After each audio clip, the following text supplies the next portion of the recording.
말씀을 들어가기 전에 한번 같이 읽어보고 외치는 시간이 되었으면 좋겠는데 한번 다 같이 읽으면서 외치겠습니다.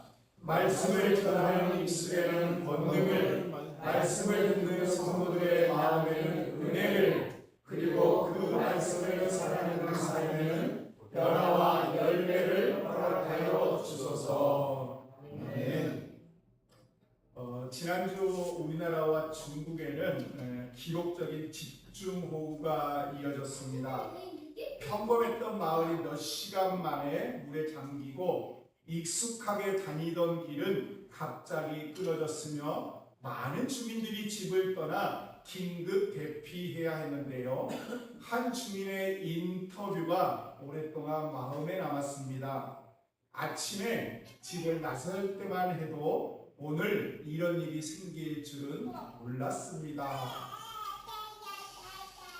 그 한마디가 마치 우리 인생을 설명하는 것처럼 들렸습니다.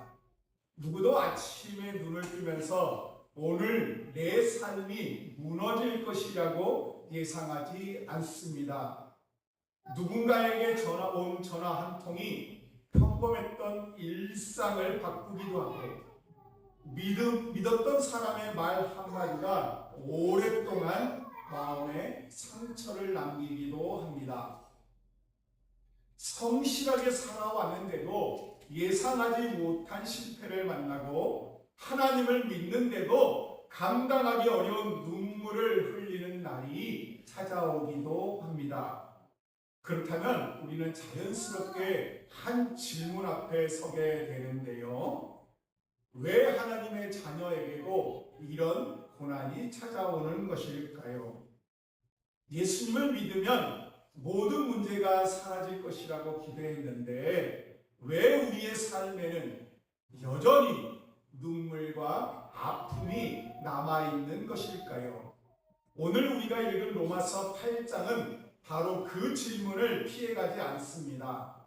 오히려 하나님의 자녀라면 반드시 붙들어야 할 진리를 차근차근 우리에게 들려주기 시작합니다. 고난은 하나님이 떠나셨다는 증거가 아니라 하나님이 함께 하신다는 증거인데요. 바울은 먼저 14절에 무릇 하나님의 영으로 인도하심을 받은 사람은 곧 하나님의 아들이라고 선언합니다. 바울은 고난이 없는 사람이 하나님의 자녀라고 하였습니까? 아니지요. 오히려 하나님의 자녀라는 확신을 심어준 다음 그 자녀가 현실 속에서 만나는 고난을 이야기하기 시작합니다. 그렇다면 성경 속에서도 같은 질문을 던진 사람이 있었을까요? 바로 야곱이었어요. 야곱은 형 에서를 피해서 집을 떠났고 해가 저물 무렵 광야 한가운데 홀로 남겨졌습니다. 그를 맞아준 것은 따뜻한 집도 아니었고 반갑게 손을 내미는 가족도 아니었습니다. 메마른 바람만 그의 곁을 스쳐 지나갔고 차갑게 식은 돌 하나가 그날 밤에 베개가 되었습니다. 몸보다 더 무거웠던 것은 마음이었어요. 내가 정말 하나님의 약속을 받은 사람이 맞을까? 하나님은 지금도 나와 함께 계시는 것입니까? 내 인생은 여기에서 끝나는 것은 아닐까? 그런데 바로 그날 밤 하나님께서 먼저 야곱을 찾아오셨어요. 하나님은 궁궐이 아니라 광야를 찾아오셨고 화려한 침상이 아니라 돌베개 위에 누운 한 사람 곁에 서 계셨습니다. 그리고 야곱에게 이렇게 약속하셔요. 내가 너와 함께 있어 내가 어디로 가든지 너를 지키며 내가 너를 떠나지 아니하리라. 야곱이 가장 먼저 경험한 기적은 광야가 사라지는 것이 아니었습니다. 광야 한복판에도 하나님이 함께 계신다는 사실을 깨닫게 된 것이에요. 그래서 그는 잠에서 깨어 떨리는 목소리로 고백합니다. 여호와께서 여기 계시거늘 내가 알지 못하였도다. 사랑하는 성도 여러분, 우리도 종종 하나님은 문제가 해결된 뒤에야 함께 하시는 분이라고 생각하였습니다. 그러나 성경은요, 정반대를 말씀하고 계셔요. 하나님은 폭풍이 지나간 뒤에 찾아오시는 분이 아니라 폭풍 한가운데에서 우리와 함께 서 계시는 하나님 아버지이십니다. 그런데 여기서 또 하나의 질문이 생깁니다. 하나님이 함께 계신다면 왜 고난 자체는 거두어 주시지 않으시는 것일까요? 왜 하나님의 자녀는 여전히 눈물을 흘리며 살아가야 하는 것일까요? 바울은 이제 그 질문의 답을 로마서 8장 18절부터 이어서 들려주고 있습니다. 우리는 앞에서 한 가지 사실을 분명히 붙들었습니다. 하나님은 우리의 고난을 외면하시지 않으시며 가장 어두운 광야에서도 우리와 함께 걸어가시는 하나님 아버지이시다. 그런데 마음속에는요, 여전히 하나의 질문이 남아 있습니다. 그렇다면 하나님은 왜 고난 자체를 없애주시지 않는 것일까요? 우리의 기도 한 번이면 병이 낫게 하시고 눈물도 거두어 주시며 어려움도 막아주시면 얼마나 좋겠습니까? 그러나 우리의 현실은 그렇지 않습니다. 사도 바울도 이 질문을 외면하지 않았어요. 그는 먼저 우리의 시선을 현재의 현실에서 하나님께서 준비하시는 미래로 돌려놓습니다. 18절을 함께 읽겠습니다. 생각하건대 현재의 고난은 장차 우리에게 나타날 영광과 비교할 수 없도다. 바울이 고난이 작다고 말하지 않았습니다. 바울 자신은요, 누구보다도 큰 고난을 겪은 사람이었습니다. 그는 복음을 전하다 여러 차례 매를 맞았고 감옥에 갇혔으며 돌에 맞아 죽은 줄 알고 버려진 적도 있었습니다. 배가 파손되어서 망망대해를 떠나기도 했고 굶주림과 추위 속에서 밤을 새우기도 했습니다.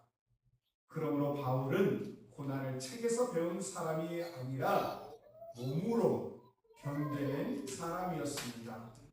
그런 그가 오늘 우리에게 말합니다. 고난보다 영광이 더 크다. 왜 이런 고백을 할 수 있었을까요? 그는 고난을 하나님의 버림으로 보지 않았기 때문이에요. 오히려 하나님께서 영광을 준비하시는 과정으로 바라보았기 때문입니다. 몇 해 전 많은 사람의 마음을 울린 한 사진이 있었는데요. 산에서 불이 났어요. 산불이 지나간 산비탈은요, 온통 까맣게 타버렸어요. 나무들은 생명을 잃은 듯 앙상한 가지만 남아 있었습니다.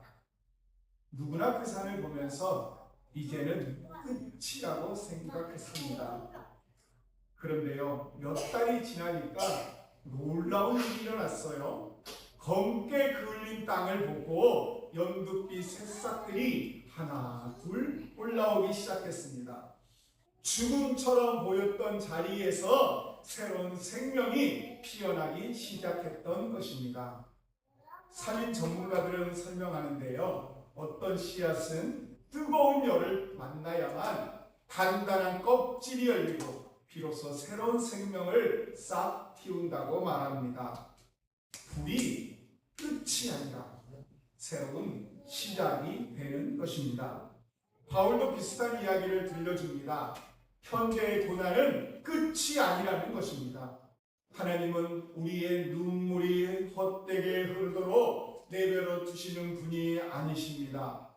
우리가 이해하지 못하는 시간 속에서도 하나님은 보이지 않는 손으로 영광을 준비하고 계십니다. 그래서 바울은 시선을 한 사람에게만 두지 않습니다. 그는 갑자기요 온 세상을 바라보기 시작합니다. 22절 말씀을 함께 읽겠습니다. 피조물이 다 이제까지 함께 단식하며 함께 고통을 겪고 있는 것을 우리가 아느니라. 얼마나 놀라운 말씀이에요. 탄식하는 것은 우리만이 아니라는 것이에요. 죄로 인해서 깨어진 세상 전체가 회복을 기다리며 신음하고 있다는 것입니다. 태풍이 지나간 들판도 탄식하고 병으로 신음하는 우리 몸도 탄식하며 관계가 깨어진 가정도 회복을 기다리며 탄식하고 있습니다. 그러나 그 탄식은 절망의 탄식이 아닙니다.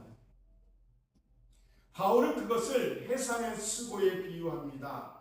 아기를 품은 어머니는 해산의 고통이 얼마나 큰지 잘 압니다. 하지만 그 고통은 죽음을 향한 고통이 아닙니다. 새 생명을 맞이하기 위한 고통입니다. 울음소리가 들리는 순간 이전의 모든 아픔은 기쁨으로 바뀌기 시작합니다. 하나님은 지금 우리의 삶도 그렇게 바라보라고 말씀하십니다. 오늘 흘리는 눈물이 끝이 아니라는 것입니다. 오늘 견디는 아픔이 마지막 장면이 아니라는 것입니다. 오늘의 고난 뒤에는 하나님께서 준비하신 영광이 기다리고 있다는 것입니다. 사랑하는 성도 여러분, 우리는 종종 하나님께 묻습니다. 주님, 언제 이 고난이 끝이 납니까? 그러나 하나님께서는 때때로 우리에게 다른 질문을 들려주십니다. 이 고난을 통해서 내가 너를 어디로 이끌고 있는지 믿겠느냐? 그 질문 앞에서 우리는 다시 믿음을 배우게 되는 것이에요. 그런데 여기에서 또 하나의 질문이 생깁니다.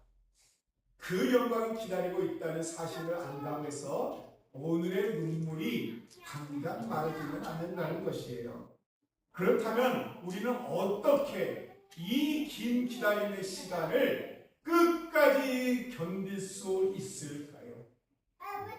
바울은 마지막으로 우리의 시선을 성령께로 향하게 합니다.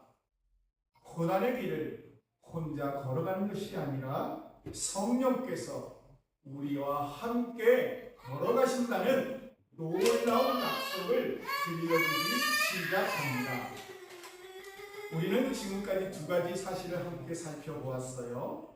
하나님은 우리의 고난을 외면하지 않으시고 가장 어두운 광야에서도 우리와 함께 걸으시는 아버지이십니다.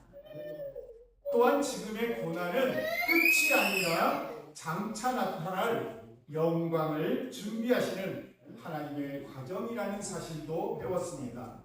그런데 우리의 마음에는요, 마지막 질문이 남아 있어요. 그 영광을 믿는다고 해서 오늘의 아픔이 당장 사라지는 것은 아니라는 것이지요. 그러면 우리는 어떻게 이 긴 기다림의 시간을 끝까지 걸어갈 수 있을까요? 바울은 마지막으로 우리의 시선을 소망으로 이끌어 갑니다. 24절을 함께 읽도록 하겠습니다. 우리가 소망으로 구원을 얻었으에 우리는 소망이 아니니. 소망은 이미 손에 쥔 것을 말하지 않습니다. 아직 보이지 않지만 반드시 이루실 하나님의 약속을 붙드는 믿음입니다. 그래서요, 바울은 25절에 이어서 말씀합니다. 25절을 함께 읽겠습니다. 우리가 보지 못한 것을 바라면 참음으로 기다릴지니라. 기다림은 아무것도 하지 않는 시간이 아닙니다. 하나님을 신뢰하며 한 걸음씩 걸어가는 믿음의 시간입니다. 며칠 전 집중 호우 속에서도 많은 사람들의 마음을 울린 장면이 있었는데요. 거센 빗줄 위와 불어난 물 때문에 구조가 쉽지 않았지만 구조대원들은 위험을 무릅쓰고 끝까지 주민들을 찾아 나섰습니다. 구조를 기다리던 사람들은 구조대가 보이지 않는 순간에도 희망을 놓지 않았습니다. 왜냐하면 반드시 누군가 나를 찾으러 올 것이다. 이런 믿음이 있었기 때문입니다. 사랑하는 성도 여러분, 우리의 믿음도 이와 같습니다. 우리가 하나님을 붙드는 것보다 먼저 하나님께서 우리를 붙들고 계십니다. 우리가 하나님을 찾아가는 것보다도 먼저 하나님께서 우리를 향해 걸어오고 계십니다. 그래서요, 우리의 소망은 막연한 기대가 아닌 것이에요. 반드시 약속을 이루시는 하나님의 신실하심 위에 세워진 소망입니다. 생각해보면요, 야곱도 그 사실을 나중에서야 깨달았어요. 광야를 걸을 때는 하나님이 보이지 않았지만 인생을 돌아보니 하나님은 한순간도 자신을 떠나신 적이 없었습니다. 요셉도 마찬가지였습니다. 형들에게 버림받았던 날에도 하나님은 함께 하셨고, 억울하게 감옥에 갇혀있던 그 시간에도 하나님은 그의 곁에 계셨습니다. 다윗은 사울을 피해서 광야를 떠돌던 시절에는 모든 것이 끝난 것처럼 보였지만 하나님은 그 시간을 왕으로 세우기 위한 과정으로 사용하셨습니다. 그리고 예수님께서도 십자가를 향해 걸어가실 때 가장 깊은 고난을 홀로 견디신 것처럼 보였습니다. 그러나 부활의 아침은 십자가가 마지막 장면이 아니었음을 온 세상에 선포했습니다. 그래서 우리의 믿음은 현실을 부정하는 믿음이 아닙니다. 눈물이 있다는 사실을 인정하면서도 하나님이 함께 하신다는 사실을 더 크게 믿는 믿음입니다. 고난이 있다는 사실을 부인하지 않으면서도 그 고난보다도 크신 하나님을 바라보는 믿음입니다. 사랑하는 성도 여러분, 혹시 지금 여러분의 삶에도 끝이 보이지 않는 광야가 있습니까? 기도에도 변하지 않는 현실 때문에 낙심하고 계십니까? 혼자라고 느껴지는 긴 밤을 지나고 계십니까? 오늘 하나님께서는 로마서 8장을 통해서 우리에게 조용하지만 분명하게 말씀하십니다. 너는 혼자가 아니다. 나는 너를 내 자녀로 삼았고 지금도 너와 함께 걸어가고 있다. 비록 오늘은 눈물이 흐를지라도 그 눈물은 헛되지 않을 것입니다. 비록 오늘은 이유를 다 이해하지 못할지라도 하나님께서는 우리의 모든 시간을 선하게 이끌어가고 계십니다. 그러므로 사랑하는 성도 여러분, 광야가 끝나야 하나님을 믿겠다고 말하지 마십시오. 광야 한가운데서도 하나님이 함께 계심을 믿으시기를 바랍니다. 문제가 해결되어야 감사하겠다고 말하지 마세요. 오늘도 우리보다도 앞서 걸어가시는 하나님께 먼저 감사하시기를 바랍니다.